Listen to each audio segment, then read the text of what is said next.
How to transfer points on JetBlue. Hi everyone, welcome back to the channel. In today's video I'll guide you through the steps on how you can transfer points on JetBlue, so make sure to watch the video till the very end. If you'd like to transfer your JetBlue points that you earned over to someone else's account or to some other account, it's very simple to do so.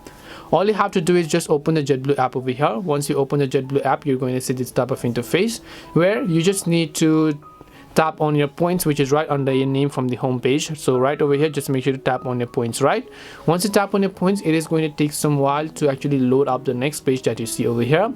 When the new page actually loads up, you're going to see all of this information pop up on the list. Now what you want to do is right over here, you'll find the option called My Points. Just tap the My Points option here.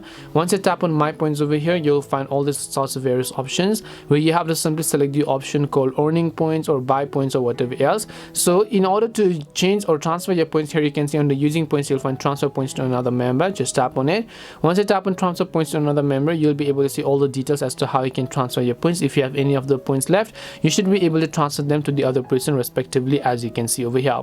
This is simply how you can transfer points on JetBlue. We hope the video was helpful. If it did help you, make sure to leave a like and subscribe to the channel, and if you have any questions, feel free to leave them down. Thank you very much for watching till the end, and see you in the next video.